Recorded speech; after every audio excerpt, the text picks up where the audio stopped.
All right, bon dia, bon tarde, y bon noche. What's up, guys? Welcome back to the show. Thank you for tuning in. I have a really fun episode today about a subject that I think it's important to dive into and to try to expand our knowledge base of.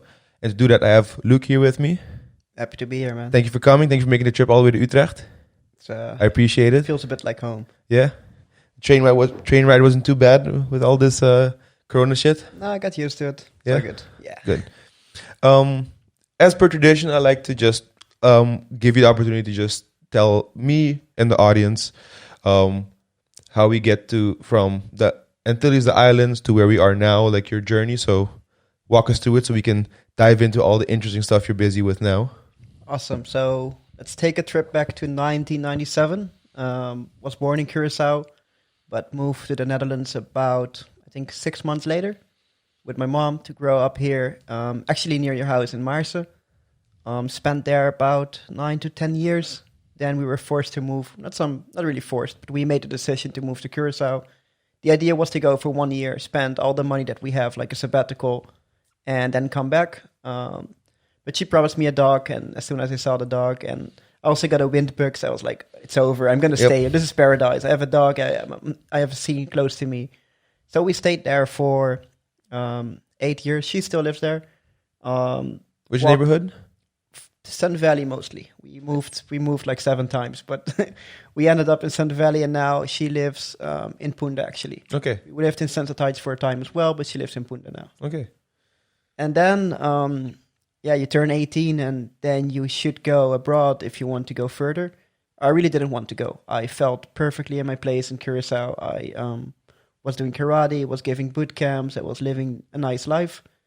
But my mom kind of poked me like, hey, if you don't go now, all your friends are going. If you want to explore a little bit more, just go now, go for a year. If you don't like it, you'll be back. So I moved to Rotterdam to study business administration and at Erasmus. Did that for a year, but got kind of bored of it. So also started doing philosophy. So I was doing a double degree. And I think that kind of shaped me to the person I am today that got me sitting here with you. Okay. And so how do we go from Erasmus to where we are now? Because you're still a young dude, but you have a lot of caps that you wear and a lot of things that you're busy with. Yeah, I think the biggest transformation was starting to study philosophy and having kind of 2 ways of thinking and 2 ways of looking at life. The one side, the business administration side, that's very coordinated and very business-minded. And on the other hand, philosophy, which is much more open, and it forces you to take the time to really think about things and form your own opinions. I think it took like 6 months of doing that double degree where it barely went outside. Was just working out, eating healthy, and reading and doing my 2 studies. Until my cousin, who actually lived with me for a year in Curacao, I was quite close with him. He shared cryptocurrencies to me. And he told me, hey, I've been doing this for 4 years already. I never shared it with you because I was afraid your mom would get mad at me for showing you the money things. But, I mean, you're studying in a university. You're a smart guy. Go take a look. That was early 2017. And as soon as I jumped in, I started to see a lot of things that I was looking for in both business and philosophy. Things of looking at life, things of looking at society. And I saw opportunities in this technology, in this environment, that would allow us to create a better society. And ever since, I've been mostly committed to that industry and I haven't really looked back at school much. I did finish my degree a couple months ago, actually, finally. Congratulations. Yeah, thank you. It took me 5 years. I didn't expect that. But it's really, I've been driven by passion, I guess, for the last 3.5 years now, because I really see a better world through this technology. Because I'm curious too, in how much the philosophy part and when you're talking about cryptocurrency, trying to understand people's deep sense of value, how they determine value for something, and then you talk about the value of cryptocurrency. Because before we start recording, you talked to me that sometimes it's hard to see the money and the value and make that tangible connection because it's not really tangible, but at the same time, paper is just paper also. So how much did the philosophy influence that specific choice, like cryptocurrency? And I guess quite a lot, because what never really fulfilled me in business was that you were only looking at the euros, at the numbers, and not really looking at the impact and the really tangible changes that you're making to people. There's kind of a misconnection between what you provide to someone and what value they see, where they might think that something is super valuable to them, but at its core, it really doesn't help them with anything, or maybe even puts them behind. Okay. You have these general things like Maslow's pyramid and what so, but I think in essence, everyone just wants to feel safe and loved. And everyone wants to, I believe in essence, most people are good people, if not all people. It's just that circumstances can put you in places where you Make bad choices. You just don't see, I mean, you see 10 roads and all 10 of them have a black bad part at the end. You just take whatever seems best to you. But if you have if you're in an environment where you see 10 good opportunities, and some of them are a bit more scary, some are bigger, some are smaller, then you still have the opportunity to pick which good path you want to walk. And in business, I really didn't see this that much. And in philosophy, it's a lot about making your own decisions, about making your own understanding of the world. And then cryptocurrencies or crypto assets in general, they have some sort of a political statement or a philosophical statement to them, because you can now decide what is value for you, which characteristics, which values do you value so much that you want to be part of that ecosystem. And that's really something you don't see in general value. You need to use euros. Whatever you don't like the European Union or whatever, it's just the only thing that you can use to exchange value. And what really attracted me about this cryptocurrencies is that you have now alternatives. You have the opportunity to choose what you want to align with. And for me, that was almost like philosophy, where you have these different ways of thinking, but it's up to you to decide, what do I want to align with? And that really attracted me. Yeah, because you're approaching it from a very identity-focused way. But when it comes down to it, we are still talking about achieving those things with the vehicle of money. And cryptocurrency, I think, in the simplest terms, is another way for a person to be able to increase their net positive and be able to have more funds, have more money, be more financially well off. So, like, as much as it's philosophy and like if people are good people and people want to be loved and want to be accepted, for example, but the vehicle you're using and the where you're putting focus in is still the financial part of it, like increasing the monetary weight that people have. It's still the alignment of incentives. It's still of making decisions, whatever you buy, this or that, or do this or that. And when you talk about cryptocurrency, you also talk about blockchain. So these are these public databases that you manage with a large group of people, opposed to having like a centralized database that's managed by a company. But in order for these things to work without having one single leader, you need these mechanisms, these coordination mechanisms to align everyone, to make everyone follow the same rules so we can thrive together, so we can run this thing together. And cryptocurrencies are kind of the way to align people for a specific goal. So in the case of, for example, Bitcoin, the most, I guess, the biggest, but also the most famous cryptocurrency, the goal is to make a sovereign and very secure crypto, a digital asset, a money that will always keep its value, a money that no one can keep away from you. And kind of the mechanism is built around maximizing security. That's what the Bitcoin ecosystem optimizes for. That's why people get new Bitcoins. That's why Bitcoin is valuable, because people are afraid, hey, I don't want people to take away my value, so I buy into Bitcoin. It's like gold. You want to keep it to you because you know that this is super secure. Now, these mechanisms are great, but we're just at the start of understanding what we can do with these mechanisms. And for me, it's really going beyond, hey, let's make a currency or a currency or an ecosystem that focuses on security of a technology, but how can we use these insights and bring them back to the people? Let's try to make something that empowers and enables people to see more good paths opposed to bad paths.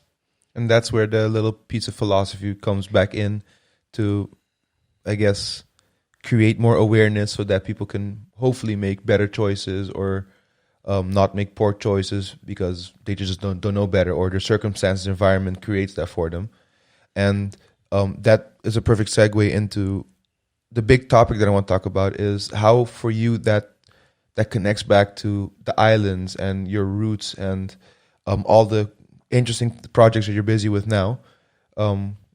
So to get some of the stuff out of the way right now, talk to us about your company and also what you do next to that. Cool. So I started early on in my crypto journey. I started off as a trader. I think most people do. First, you hear about Bitcoin going to X and X number, and you're like, hey, I want to make some money. And then you start to read more and more, and you kind of can pick where you want to participate in this ecosystem. So early 2018, I co-founded the Caribbean Blockchain Network, which was a community for people with roots in the Caribbean who want to leverage this technology to create positive impact in the Caribbean. And through this, it evolved and evolved and evolved to the point where I decided that I no longer want to just talk and philosophize about it. I want to be building this technology because I believe that by doing, we can get the important feedbacks from the people on the ground as well. And what do we need to create? So I've been working for the past year on my own company, which is now rebranding. Actually, it's I guess now would be the first time on camera that I talk about it. So it started off as Florescer, which means flourish in Papiamento. And it's now changing to Colectivo Labs. There's a bigger vision behind it. I think we might dive into that later today. So I'm running my own company with software developers and system designers that create relatively complex systems using crypto and blockchain, but also just using like philosophical and psychological insights of how people work. So it's also a bit of community building, marketing. It's not just technology. It's everything that comes around it. Then I'm also a fund manager at Iconia Capital. It's a firm based in the Amsterdam Stock Exchange. So a couple of days a week, I'm sitting in the Amsterdam Stock Exchange, kind of in the dragon's nest, you could say, because we're kind of the alternative financial system, but we're still part of it. So we sit there. And then finally, I'm a part of Innovation C, which is a collective of innovators that I co-founded in Curacao. You're a very busy person for 23 years old. Yes, but I think what kind of allows me to do multiple things at the same time is the synergy and kind of the connection between these projects and myself. So the things that I do with Innovation C are things that teach me, again, what I should build with Colectivo Labs. And the work that I do with Colectivo Labs teaches me a better understanding of crypto assets and where value is created, which I can then use at the fund. So it's kind of a one package. So it's three different things, but one me. And it's a nice symbiosis. You're feeding off and feeding with the same thing. So it's a smart strategic way to put it together. And with Colectivo Labs, tell us more about that. Like what's the goal that you're trying to go for? So I guess we should dive a little bit back into like 2019. We organized the Curacao Blockchain Week in March 2019, and I organized a workshop to talk about decentralized autonomous organizations. It's a hard term, but it's relatively simple. It's organizations built on a blockchain. So instead of registering your company with a traditional bank, a traditional KVK, and whatever, you just launch a digital community that has a organization together. So you share a bank account and together, so a digital bank account, and together you can coordinate your resources. And to me, this concept of what they call DAO, it was so interesting because now you have a whole environment of digital organizations where you as an individual can contribute to, but you can also become kind of a shareholder or a stakeholder by participating with your skill set.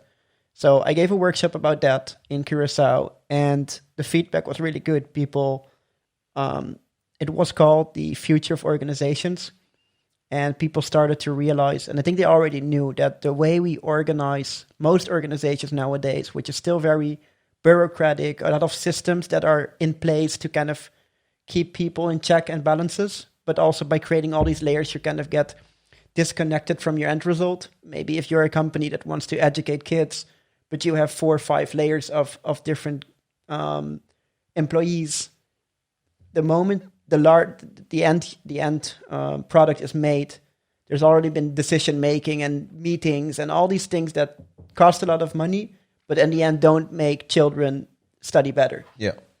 So we did a presentation about that. Then, based on that, we started the Curacao pilot, which was a social impact fund for Curacao built on blockchain technology.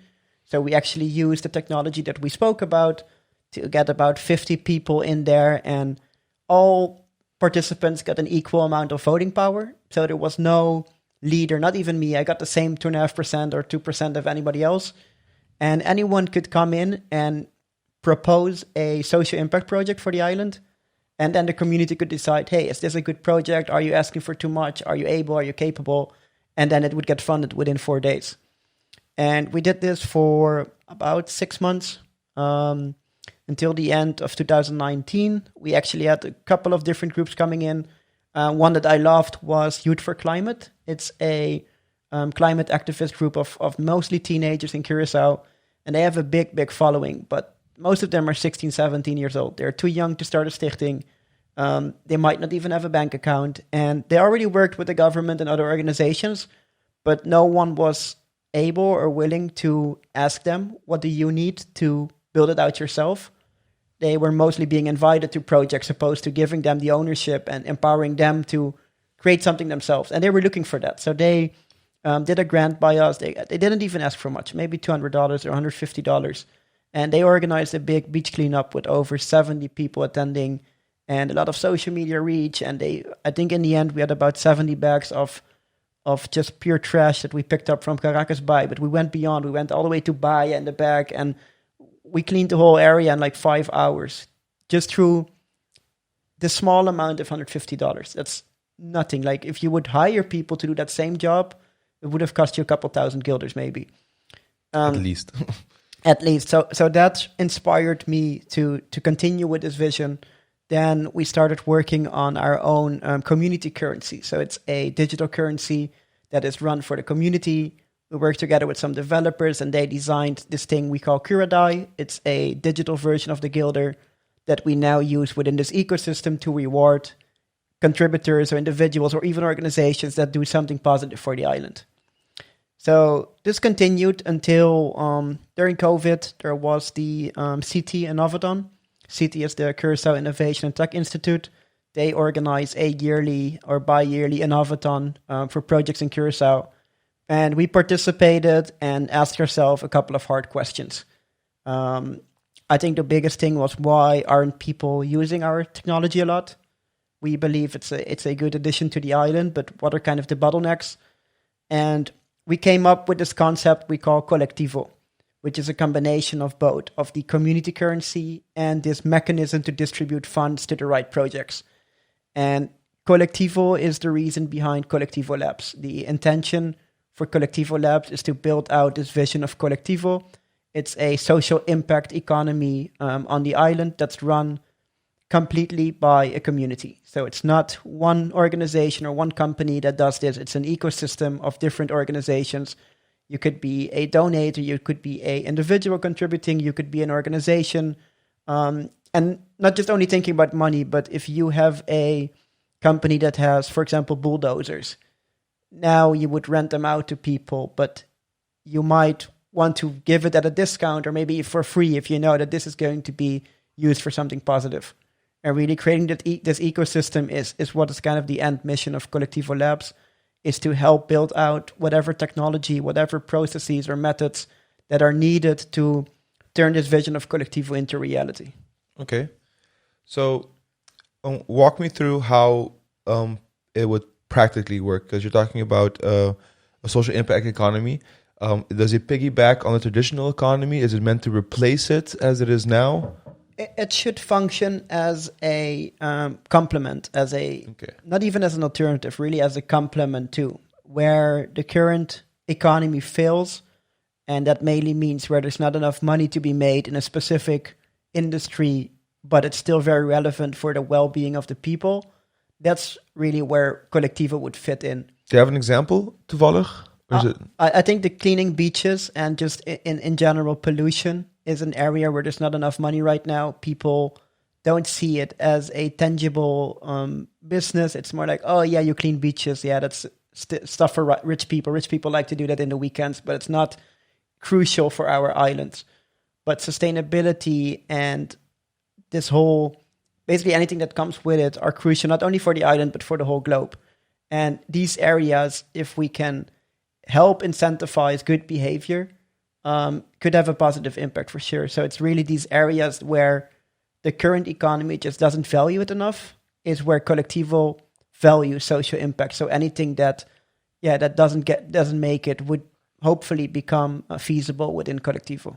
So for people who can align themselves with that mission and vision, but who do not have the technological savvy to be comfortable with it, what are the practical steps? Like, how does someone become a part of it? You're talking about incentives. What are the actual incentives? Will someone be paid for something like, for example, picking up all the plastic at the Knip?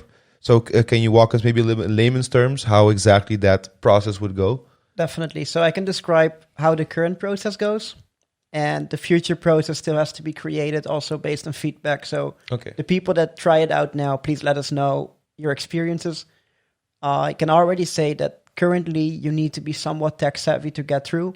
You need to be able to read and speak English because you need to be able to understand the program. Now you would go to the Curacao website, which is kind of the current version, where you would copy a proposal template, which kind of lies out the main things. What are you trying to do? How much do you need? Who's going to do it? What are you going to deliver? Where can we see that you actually do it? Just basic things. Then with this, you would create a digital wallet, so a crypto wallet, which is, we have documentation for it, but it would take like 5 or 10 minutes to create this account. And then you would upload your proposal into the system and request for your amount of Curacao, so digital guilders that you need. And then within 4 to 7 days, the different holders of voting power will vote on it, and then you get your funds in crypto. Now, if you want to convert it to guilder or euro, there are different ways to do that. But I think the main thing is really writing this proposal, submitting it to the system.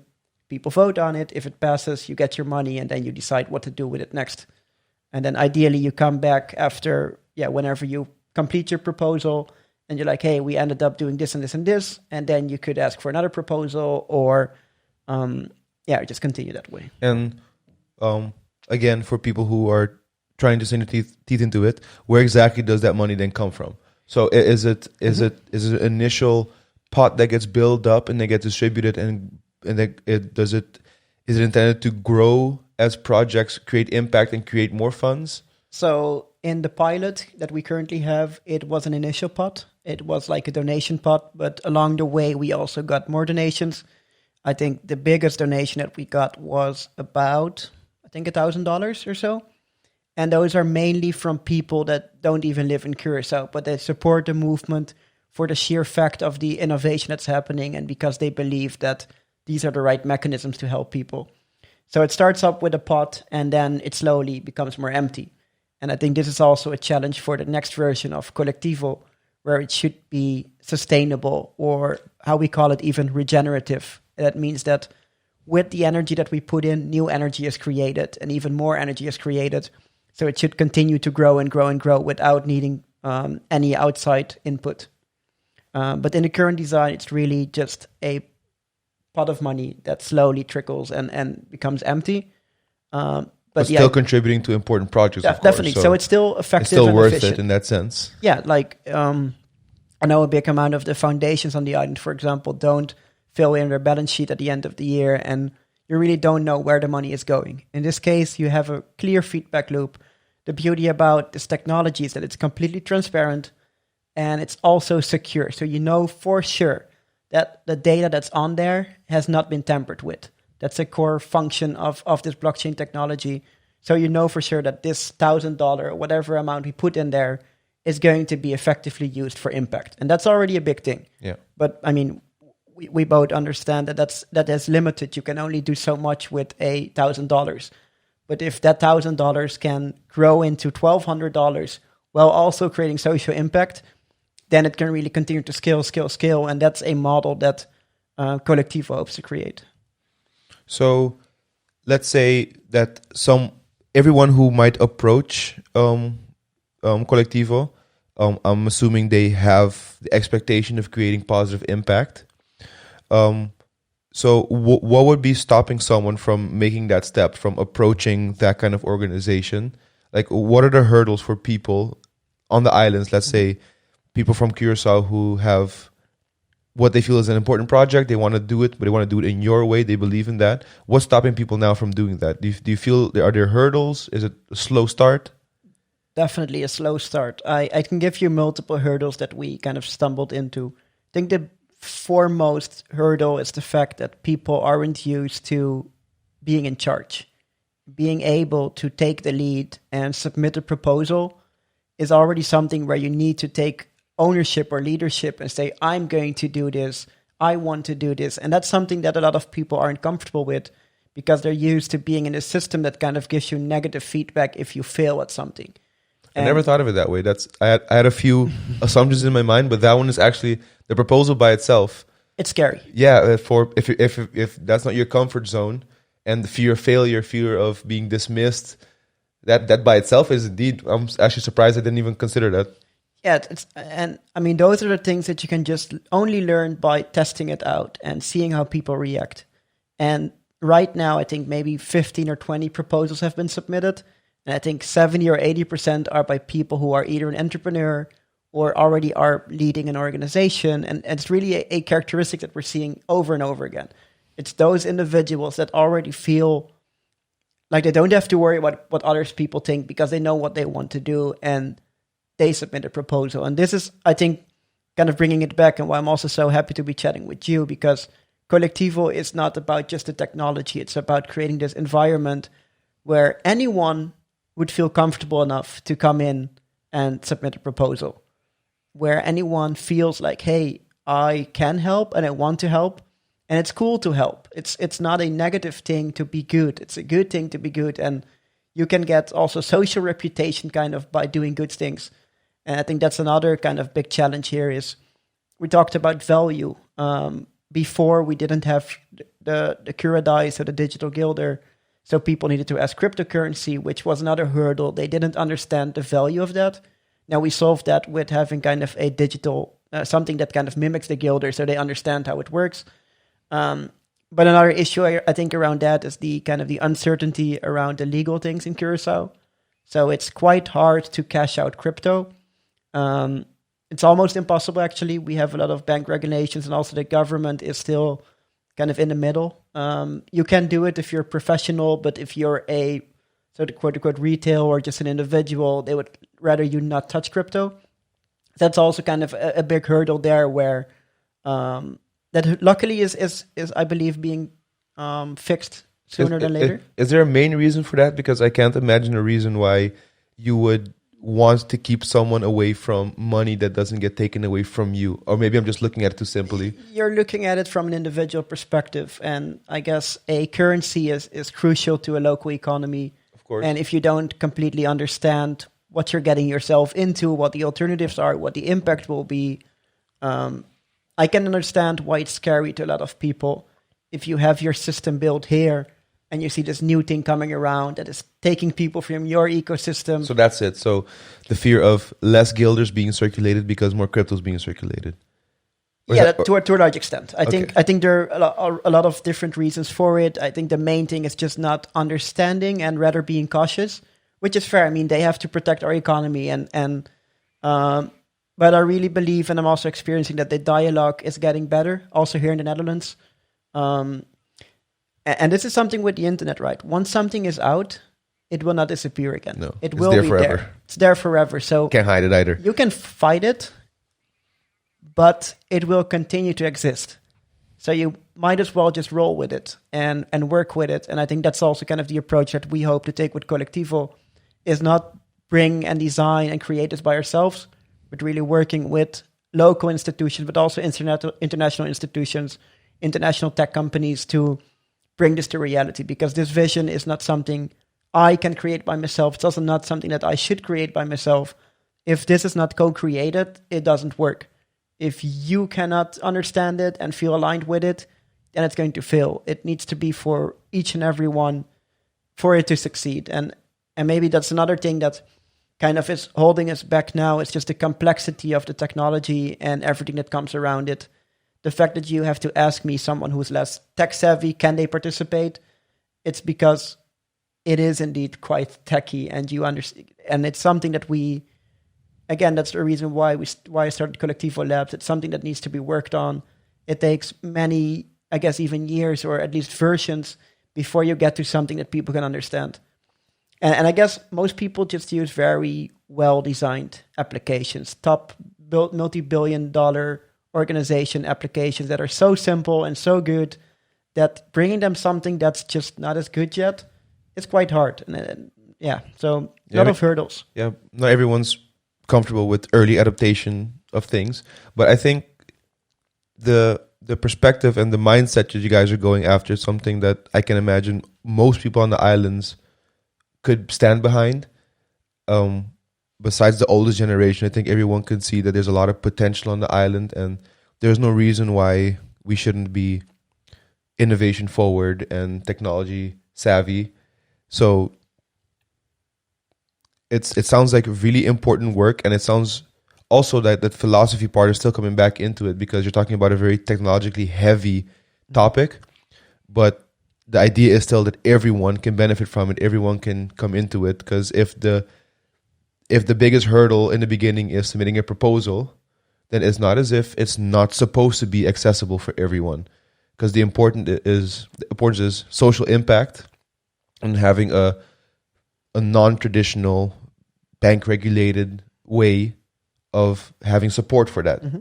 Yeah, I have nothing against regulation. I think regulation is just a way for a system to kind of keep things within its burdens, with its barriers. But kind of if we look at Collectivo and how it would enable anyone, I think the challenge for us is just to create something that's neutral and that's based on end results. It's based on impact. You don't need to trust me. You don't have to trust him. You only need to trust that the system creates positive impact. And that's all that you need to trust. Because I'm not the owner, you're not the owner, we're all doing this together. And as long as Collectivo can show that whatever resource you put in will be used effectively to help the island, I think then it will also attract a lot of goodness, not only create within itself, but also attracting a lot of goodness from the outside.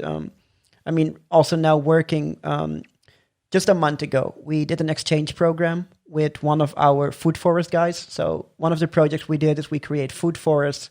We use kind of new farming techniques that are more aligned with nature to create a food forest that creates different kind of fruits and vegetables without needing a lot of water. And we have about 6 or 7 now in Curacao. But we did an exchange with a program in Kenya. Also, this was all funded through Curacao, so the pre-version of Collectivo. And the guy who went from us is called Roland van Reenen. He's very deep into the food agriculture, but doesn't know much about cryptocurrencies. But we sent him to Kenya because there's a pilot in Kenya where they have a community currency with about 50,000 users. And people are actually living from this. They wouldn't be able to survive if they didn't have this community currency. And he started to share his knowledge about food forests there with the people that work there. And they work together, for example, with the Red Cross, so a big, big organization, and have about $1 million of value in their community currency. And he taught them how to create these food forests. And they taught him how they created their community currency. And when he got back, so just today I got a tweet from one of the people in Kenya that they already have 30 food forests created in Kenya. And it's just for me amazing to see how, I think one, it's cliche, but anything is possible if you just try it out. And two, the amount of interest that people have in Curacao as an island is also just incredible. It's these Kenyans are crazy about Curacao. They want to come, they want to see it with their own eyes because, and I think that's another part. Can't blame them. It's fucking awesome. Yeah, and I think that's another part of this podcast as well, right? It's showing that these islands are so dope and diverse and so much interesting. potential. And just yesterday, I mean, potential really is, I guess, the one word here as well.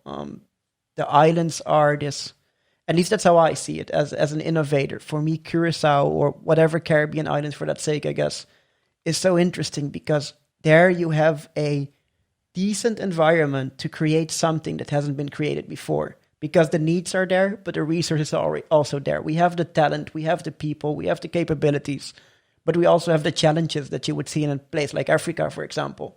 But in Africa, they're still limited by their, I guess, technological and societal development. They aren't. The big cities are super big. They're well developed. Talking about the grand scheme of things. The grand scheme of things, the Caribbean are ahead. But we're also in this area where we are considered most of the times as a first world country, but we have some of the symptoms or challenges that a third world country would also see.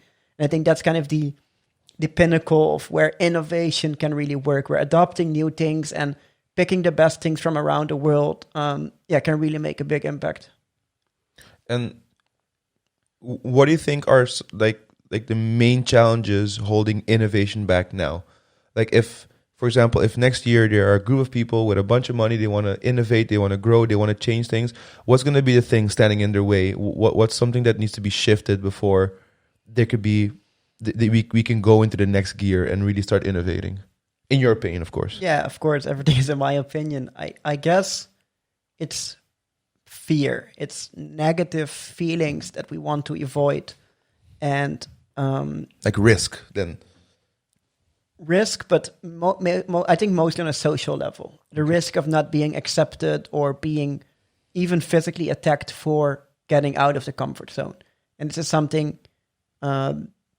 I know that happens all around the world, even in the Netherlands, but also on Curacao, is where you try to stay within your bubble, within your, whatever it's your religion or your barrio or whatever.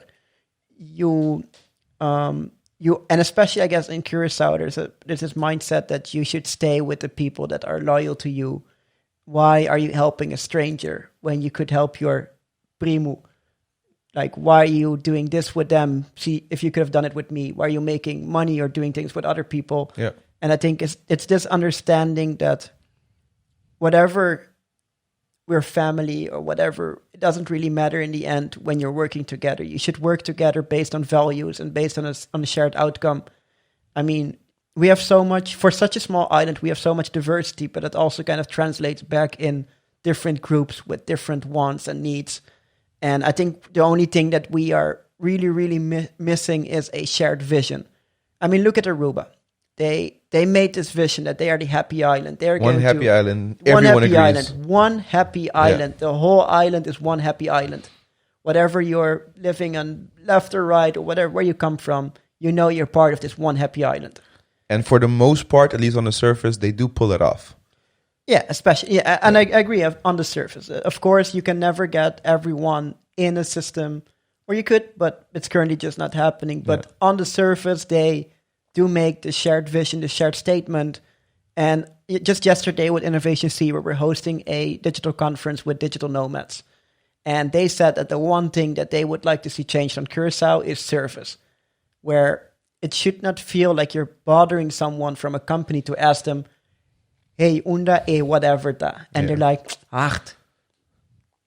They don't even talk to you, maybe. They're just like... That's definitely a Curacao curse that you can't even fucking... People feel like you inconvenience them for trying to give them money. There are a couple of, I guess, concepts like familiar. I think those things really limit our potential. Because when I DM'd you and tell you, like, this is dope what you're doing, I love what you're doing. Some people consider that familiar. Why are you talking to him? You don't know him. Who is he? And I think really these mental barriers that are just mental, they really don't exist, especially if you're digital, if you're on the internet, there are no barriers. You are your only barrier. I think that's really holding us back. So if we can, unite and create a shared narrative, the shared vision that we can all somewhat agree to, and to some extent, I think Collectivo is also an attempt at doing that, at creating a shared narrative, like we together believe that through social impact, whatever, we can make a better island.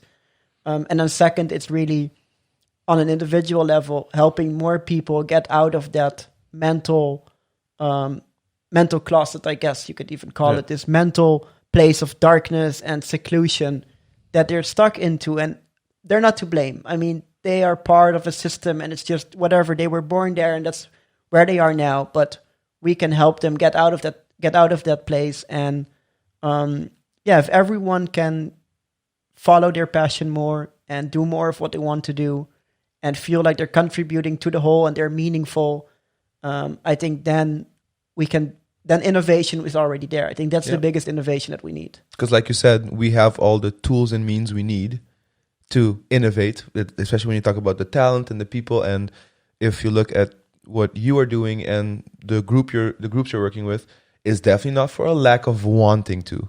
There's enough energy for people that want to like innovate. So the tools are there. If you would have to, like, in your own words, Aruba has one happy island, what would you think the narrative, like the hook, should be for Curacao? What would you want it to be? Put you on the spot. It's a big question, I know, but it's a very big question. I think one happy island is actually a good one.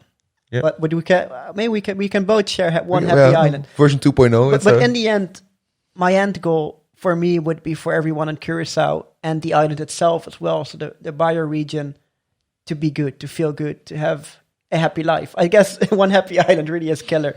But if it wasn't that, I guess... They got it first. But maybe in terms of kind of making a narrative, I think something like Innovation Island or Possibility Island or something that showcases that anything is possible from Curacao and around Curacao. Because you truly believe that it is, right? Without a doubt, really. Okay. I agree with you. I've seen... through this whole blockchain crypto thing, I got the luck to be able to go to Trinidad to give a presentation there around DAOs as well. And it was so mind-opening to see how other Caribbean islands are, but also to realize where a lot of people see it as a curse that we're part of the Nederlandse kingdom. It's also the sheer amount of innovation and technology and open-mindedness that we already have on the island. It's just crazy. We people from Curacao are everywhere in the world. We're world famous for different things, whatever it's Jandino, Aspera doing acting, or baseball, or soccer now, and it's not. I think we have the people, we have the wants, we have the resources, we have the money even hidden in some places. I mean, we made a bunch of money in the 70s, 80s, and we still. I mean, there is money available if we really want to put this to work. And there are also just people who are willing and happy to put their money where their mouth is. For me, for example, I'm just waiting for something to fucking invest in and sink my teeth into and contribute to a group, because I feel like my island deserves that of me and there's potential. So, and I'm not the only one. It has to be people out there who would just say, hey, what you need, here you go make something great happen. Yeah, without a doubt. I mean, and there are more people like that, right? And I think, again, where we kind of run into is this diversion on the island. Let me take an example. For example, Greentown. Everybody wants Greentown. No one doesn't want Greentown. Maybe there are some groups with, I mean, again, fair in their right. Their environment is in danger. They want to protect it. But in essence, no one is against a fully sustainable society that cares about the people, whatever. But the road to get there is just extremely hard. The amount of, again, it all comes back to coordination, to getting people on the same page and getting the resources together. And I just don't think that we have the right tools to do that yet. But we'll get there. I'm pretty sure that we will, because we've always been innovators as Curacao. We are known for being the first at a lot of things. We used to be ahead for so many years. And I think that's also kind of coming back to the service part. I think that's why our island got maybe even a little bit lazy, because we just had it so good. We had it all figured out. We had money flowing in from different industries. We had 3 or 4 strong pillars on the island of the economy, and people could just chill. You could just, I mean, you don't need to serve me because you have money and you want to buy my stuff. Or I remember hearing stories about the times when Venezuela was very rich, and people would come and buy stuff in Curacao, and they would call the people from Venezuela dame dos, because they would also always buy 2. They never, if they want an iPhone, they'll buy 2. Yep. But I mean, times have changed, and both from we are doing less good as an economy, but also other regions, like other countries around us, are really making giant leaps, like Jamaica, Barbados. Through the Caribbean Blockchain Network, I was able to really get in touch with entrepreneurs from the different islands. And just to give you an example, in Barbados, digital nomads can get a visa and they can work from there.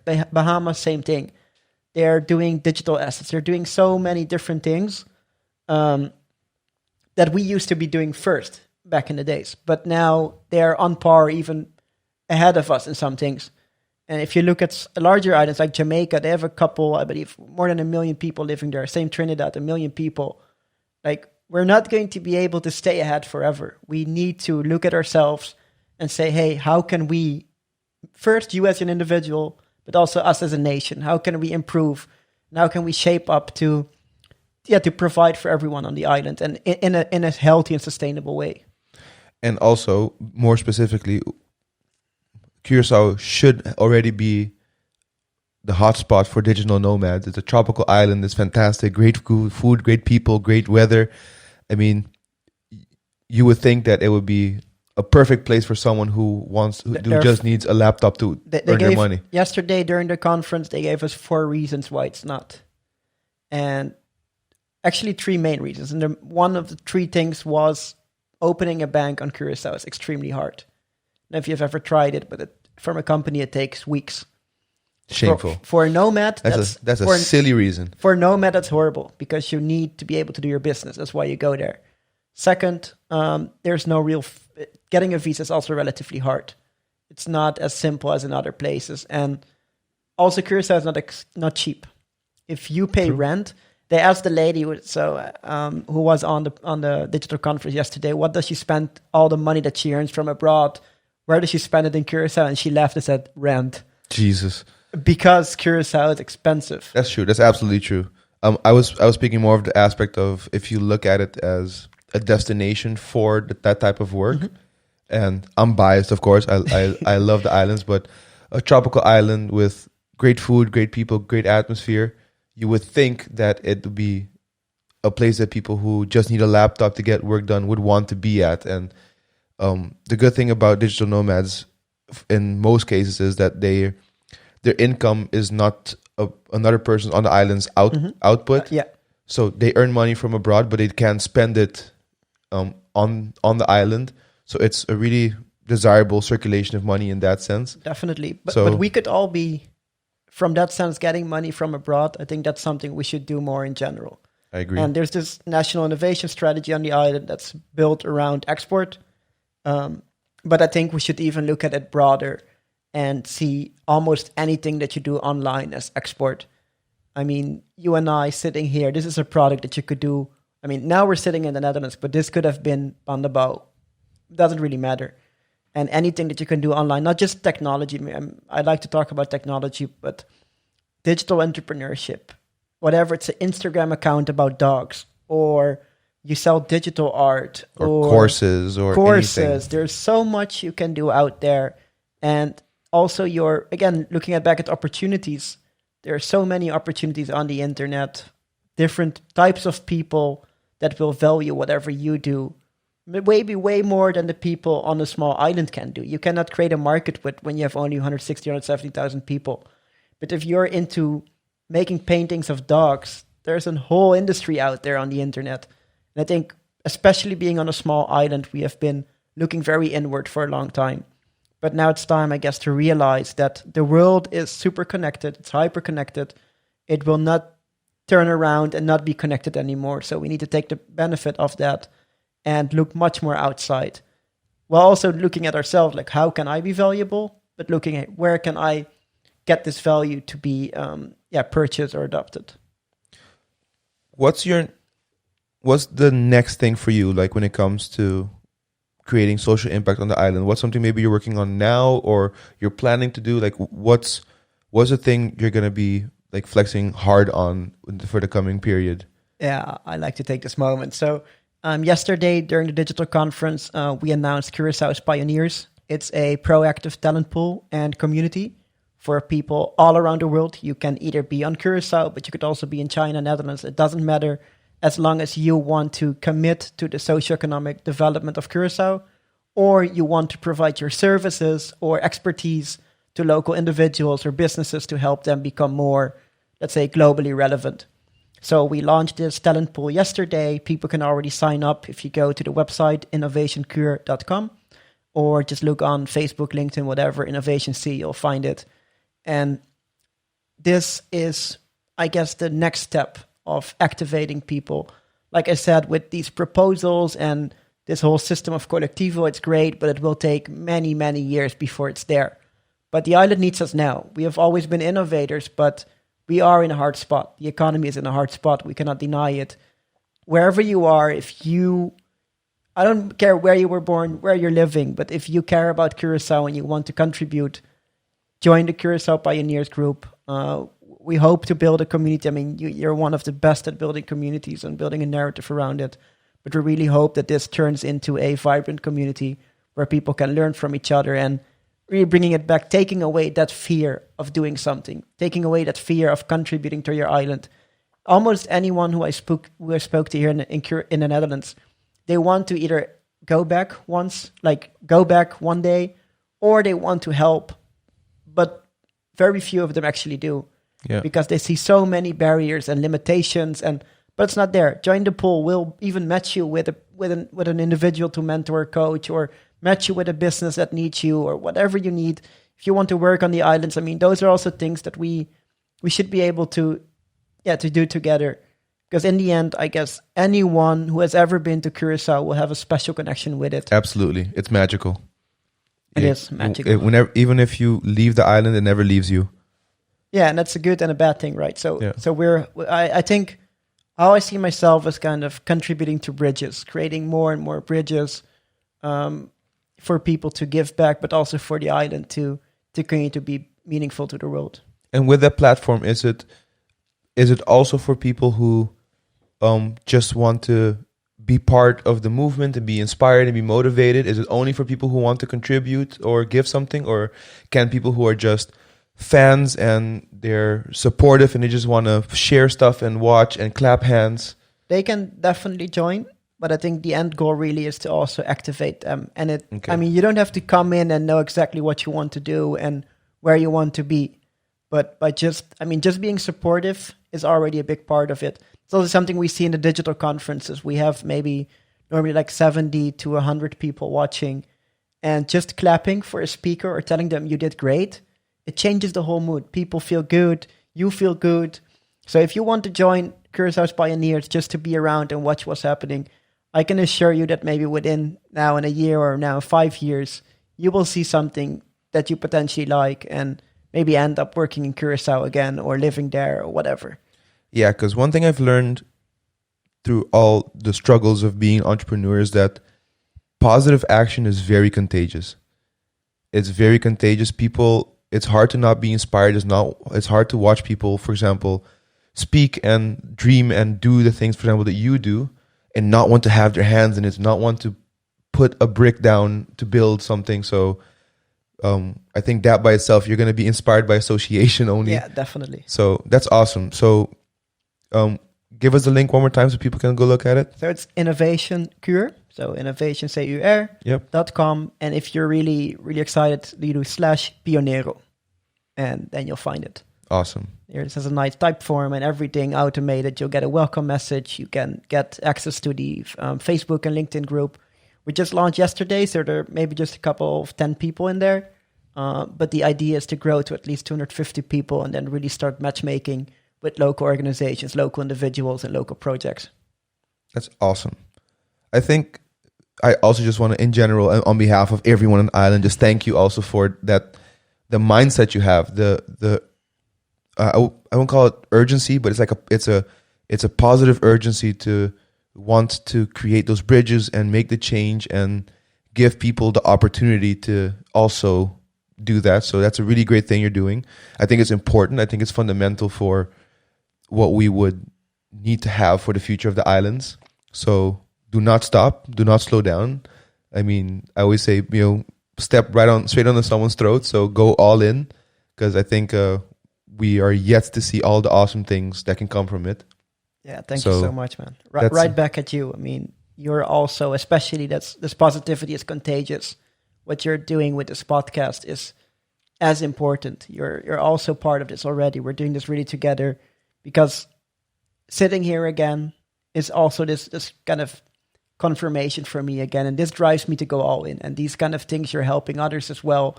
Hopefully people that are watching also get this little tick that you need, just this, I can that do itch, this. I want to. I'm going to start now. And I mean, as long as we can keep doing that, I mean, that's really what it's all about. I think that's a perfect message to end the podcast with, that if you hear anyone speaking, you get that itch and you feel inspired, get motivated, find a way to get started. Find a means to do so. I haven't met a single person on this podcast who is not open to questions or to give assistance and help. So if you are someone, you're listening to this podcast, and what's been spoken here, if it tickles your fancy, if you think, hey, there's something there, or maybe there's a way for me to contribute or give back, make a connection, ask, follow Luuk on Instagram, follow Innovate Cure, is it? Yeah, Innovation Cure. Innovation Cure. Get your hands in it. I mean, we're all in this together. We're one big island, but we're one big family as well. We're one tribe. When one person wins, we all win. So let's just win together. Let's do it. Yeah. Maybe final note from my side. It's really just getting started. I mean, I'm going to look at the camera to do this, because it's important to, if you're afraid of something, just try it out. The worst thing that can happen is that you don't succeed, but then you learn something. Just by trying, you're already doing it. I mean, fake it till you make it. I think this is one of the greatest things to do. Absolutely. And trial by fire. Go. Do it. Yeah. Just, again, if you have a dream, if you want to be an artist and they tell you can't make money with that, screw that. You can make money with anything. If you're good at something, if you put your energy and effort into something, get paid for it. You'll get paid for it. Absolutely. You'll get paid for it. You can make a living. You can live all your dreams. And I think if we all just do that and not care about what whoever tells you to, and of course you need to make some concessions, but get to the point where you feel a little bit comfortable with yourself, and then drop right down. Get something new. Do what you don't dare. And worst case, you can always come to me and we'll consult. We'll make you feel good again. You can come to the podcast, talk about the bad stories. Even that, not even take away anything, but even failing miserably is a way to help someone else succeed. So just try. Failure is not real failure. It's just learning opportunities. So I agree. Jump in, trial by fire, just start. Wise words. Thank you very much for coming. Thank you very much. I hope you are open to coming back on the show. Definitely. Because I think we as a culture, as an island, as a people, have a lot to learn about not only technology, but the social impact of technology, how we can leverage that to improve our opportunities, improve our situation. So I hope I can invite you back one time. Already accepted. And this was great. I feel inspired and motivated. Thanks for all the hard work you're doing. Keep it up. And you're only 23 now, right? Yeah, 23. So I cannot wait to see what the other years are going to bring. Guys, go follow him. Show him some love. Show him some appreciation. I hope you guys enjoyed the show. You know how we do. If you want to follow the podcast, you can on social media. If you want to follow me and my day-to-day, what I'm doing, you follow me on Instagram as well. This podcast is also available in video form on YouTube. So wherever you prefer to watch it, give me some feedback. Let me know what you think. Let me know what you enjoyed. If you have anyone you would love for me to interview, because all the awesome people I've gotten now are by suggestions or association. So for me, it's going wonderfully. So let me know. Holla at your boy. I'm here for you. I'm here to keep you entertained and bring something cool to the podcast. So thank you guys for listening. Luuk, thanks so much for coming. Appreciate it. And this is not going to be the last time we speak. All right. See you later, guys. Bye.